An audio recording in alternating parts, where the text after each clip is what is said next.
Thank you, sir. Love you, brother. Who loves this man right here? Oh my gosh. Let me tell you, I had a chance. It's God's just good. And when the Lord brought him into my life, getting close to a year, huh, brother? I mean, I guess the first of the year would be about a year. So, but what the Lord's allowed to happen just over the last few months because of the Spirit and the way that God's anointed him and bringing him into our lives, he doesn't, I tell him this all the time, but he has been more of a blessing to me and my family than I could ever hope to be to him and Miss Jackie. And so one more time, just give him a hand.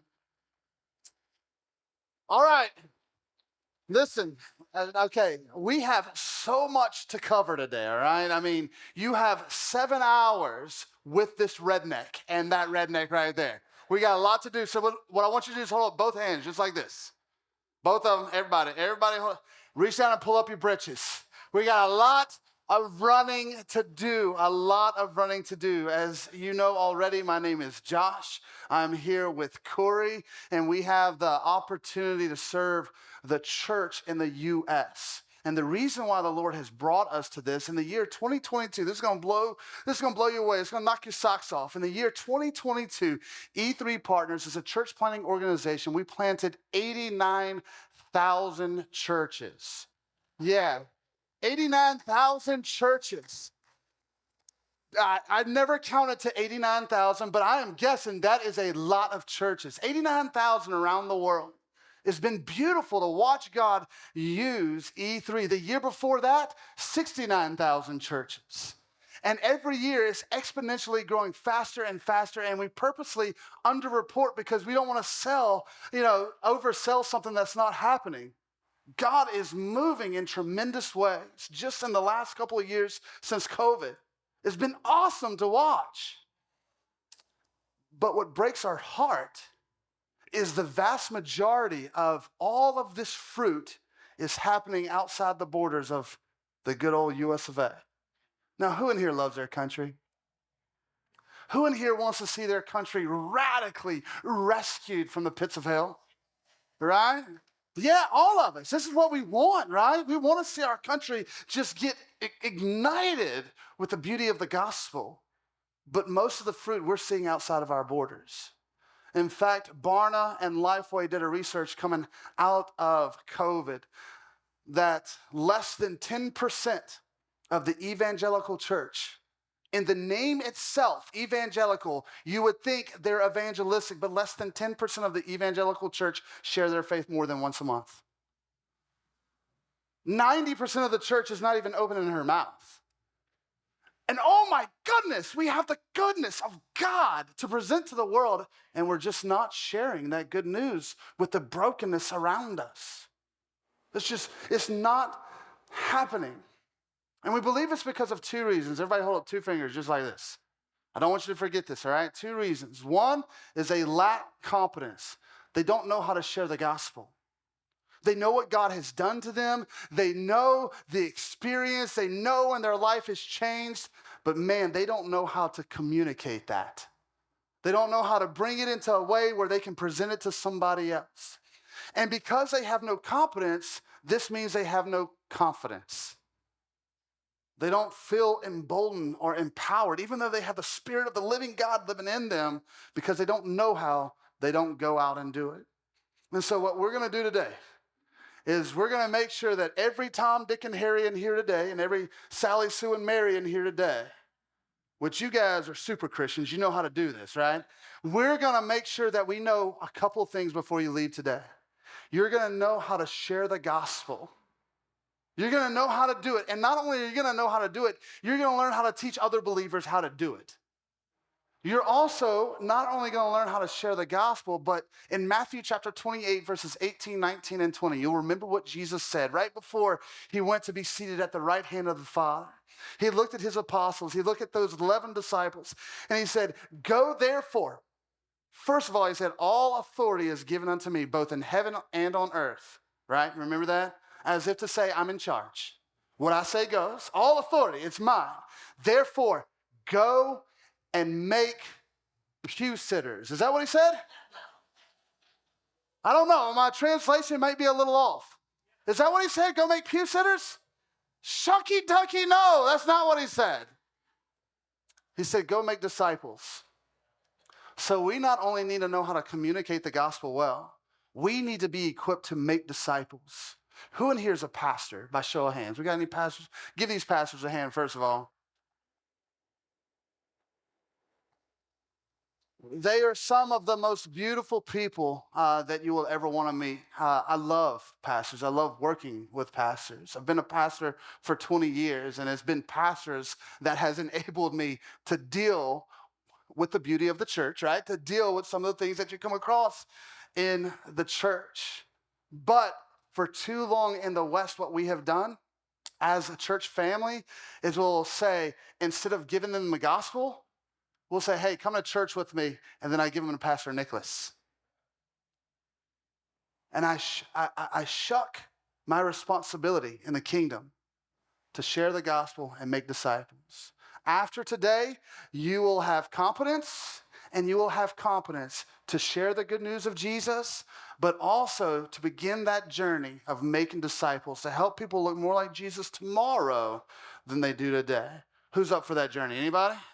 All right, good. All right, so you already hiked up your britches, so let's get running, all right? All right, so look, if I say some things that you don't understand because I'm from the South, you'll have to forgive me. My mom was 100% Cajun. My dad is 100% redneck. You put those two together, this is what you get, all right? And so we'll try to put subtitles in the live stream so you'll know later if you need to go back.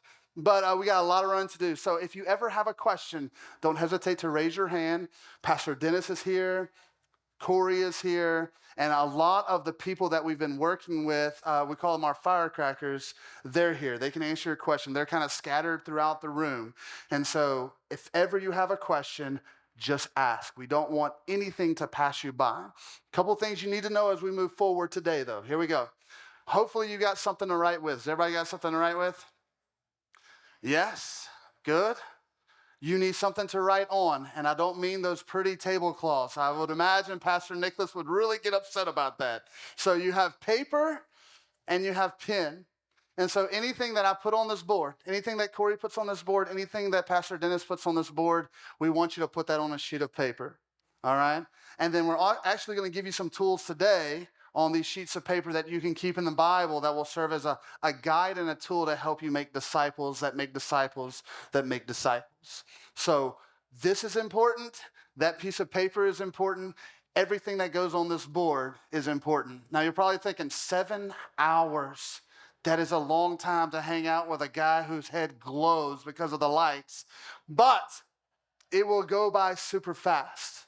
It will go by super fast. It'll be engaging. It'll be fun. There's a lot of moving around. And so don't worry. Lunch will be here before you know it, and then we'll be hitting the doors before it's all, it'll go really quick. So let's start first of all with this to understand what we're doing today. What is teaching? What is training, right? Today, you're going to get a little bit of both, but it's important for us to understand what is the difference between teaching, what is the difference between training. So from the super Christians sitting out here today, if you had to capture with maybe one word or 2 words or a short phrase, how would you describe teaching? What is teaching? So you got to say it loud because I can't. Say it again. Knowledge, very good. Knowledge, so let's write that down. Teaching is knowledge, good. I heard one from back here. Instruction. And you have to yell because I have 6 kids and they have destroyed my hearing. All right, I heard another one. Educating.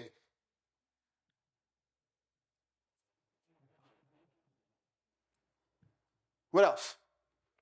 Sharing. In the back. One way. All right. That's good. I like that. What else? Modeling.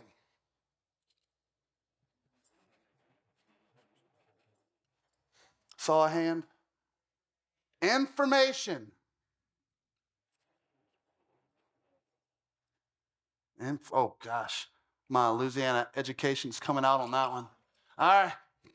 All right. Anything else? Give me one more. Yes, ma'am. Awareness.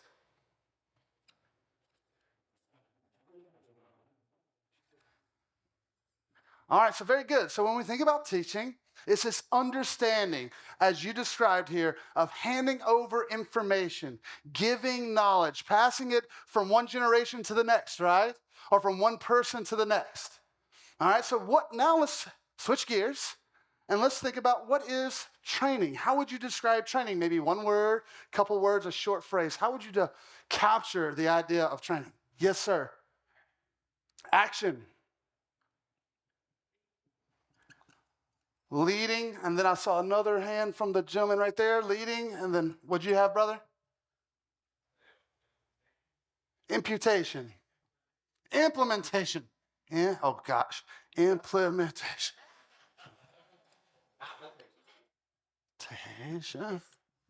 Okay, application, I heard. Application. Y'all give me a bunch of Asian words. All right. Demonstration. Another one. Demonstration. Demonstration. Okay. Oh gosh. Okay. So demonstration, and I heard mentoring. All right, mentoring, and then discipline.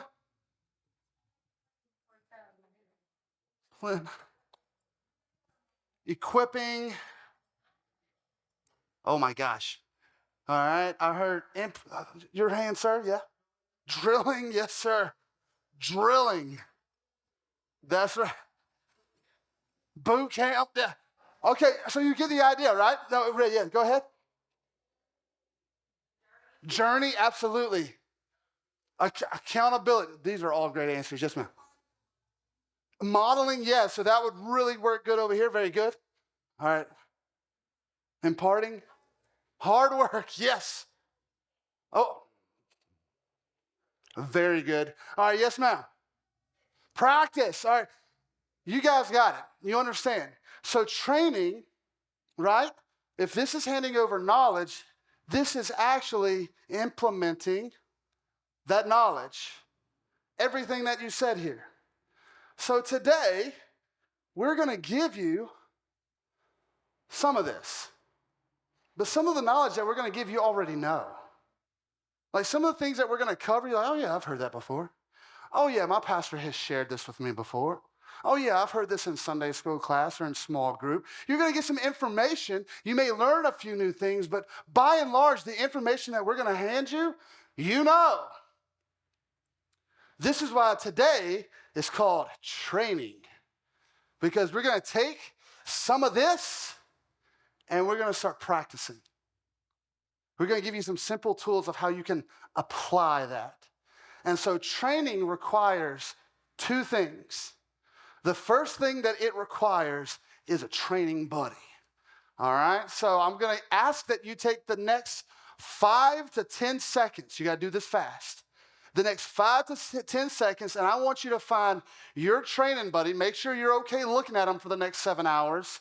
Find a training buddy, because they're going to be with you all day. Husbands and wives, I'm going to ask if you can not get with your wife and not get with your husband. Find a training buddy. On your marks, get set, find a training buddy. Take off, go. All right. I gave you like 20 seconds. I gave you 20 seconds. All right, so now look at your training buddy. Everybody look at your training buddy. Eye to eye. Look at them and say, I love you. Good. Now, I need you to take that training buddy's hand, take their hand, just grab their hand and raise it up. All right. You're stuck like Chuck all day with this person. Okay. Did anybody not find a partner? Who does not have a partner? Right here. I need a cup. We can have 3 people in a group, if that's okay. All right. So let's see. Let's put you. Tell me your name. Y'all two are going to be together? Okay. All right, good. Everybody else got a partner? Everybody got a partner? You like your partner? Yes. Do you love your partner? Okay, all right. That's good because you are stuck with them all day. All day. All right. So you're going to need a training buddy today because I remember when I was a kid, and Pastor Muscles, you'll appreciate this, all right? I remember as a kid, I did martial arts from the time that I was like 9 years old until I was about 29 years old. It was my life. And I remember one of the exercises we used to do was pad drills to make sure that we were accurate with our kicks. And so you hold a pad here, you hold a pad here, you wherever, and you had to kick it. And so now, could I have just kicked at the air? Sure. But I wouldn't have known how accurate my technique was if I didn't have a buddy like you got now holding that pad, measuring that accuracy. Your training buddy is important today because they're going to help you learn and train these tools so that you can become accurate before we leave today. All right? And this is another thing that you're going to get a lot of today. Two things, training buddy, and then this one, reps. You're going to get a lot of reps. I remember, has anybody in here ever played basketball? Yeah? You got some basketball players in here? Who in here would say that you're awesome at basketball? Hey, right there. Right there. I remember when I started playing basketball, obviously because I'm a tall guy, it's like, oh yeah, that's what you're going to do. You're going to play basketball. And I remember at 7 years old, I went and played bitty basketball for the community I was raised in. And I remember the first layup that I ever did. I looked like a goofy giraffe trying to dribble a ball and put it in the goal. I mean, it was silly. But I did that layup before every practice. And then we did drills for layups after every practice. Before every game, we did layups. After every game, we did layups. And by the end of that season, I could do a layup. In fact, it became almost a sure shot, right? And so today, you're going to get reps. You're going to feel, you may even look like a goofy giraffe at first, but that's okay. Once you have practiced and done a lot of reps today, by the end of the day, you're going to be as smooth as a gazelle. You're going to get that. So with your training buddy, I want you to ask 2 questions, all right? I'll put them up here on the board.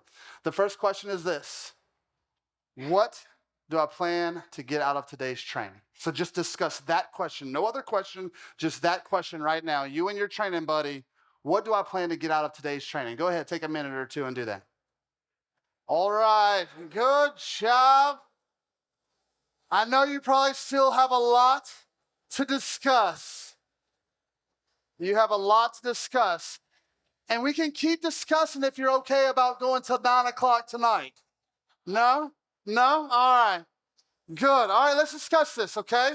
So with your training buddy, I ask you to ask them, what do you plan on gaining out of today's training? All right, so let's just kind of bounce around the room and let's see, what did your partner say? What did your training buddy say? Shh. What did your training buddy say? Awesome. I love that answer. Very good. You're going to get it. You're going to get it. All right, so confidence and the ability to implement. That's what his training buddy say. Let's come from over here. What did your training buddy say? Oh, you did? Oh, okay. All right. I didn't give you enough. You. That's okay. That's all right. So she's your training buddy. All right. Huh? Beautiful. You will learn how today. You will learn how today. Great answer. Let's get one more response. Yes, ma'am. What did your training buddy say? Good. You'll get it today. So at the count of yes. What did your buddy say? Assurance. Yes. Clarity. Oh man. Yes. Being yourself as you as you share. That's good. Yes, ma'am. What not to say. That's good. That's good. So today, everything that I've heard so far, you will get from today's training. Yes, sir. Souls, praise God. Well, hopefully today you will be equipped and you'll be able to go out to the harvest and start raking them in. So yes, sir, absolutely. So today, everything so far that I've heard, because none of you said a millionaire or a new helicopter, But everything that has been said so far, you will be able to get out of today's training. This is what we're going to accomplish. This is why you're here. This is what we're going to do. So the next question that I want you to ask, and this is simple, super simple. I want you to look at your training buddy eye to eye, and I want you to ask them, will you say yes? If the answer, all right, if the answer is no, it was nice to meet you, but you can exit that way, right? Today is for yeses. Huh? Oh, that's right. So today, you're here today because you're saying yes. You see lostness in the community. You see lostness, and you know this hurts. You see lostness in your family. And you know the hope that Christ brings. And so you said yes, I want to be equipped to do something about it. And so you're here today because you said yes. So this is what I want you to do for 2 minutes. I know that's not a long time.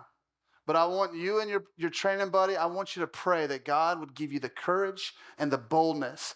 You can say yes in a room full of Christians, but that he'd give you boldness and confidence to say yes when he asks you to share the gospel outside these doors, when he asks you to invest your life in making disciples outside these doors, when he asks you to step up and stand out amongst the church and lead in the capacities that he's called you to. So take a minute where you are now and pray for your training buddy, just silently. Take off, go.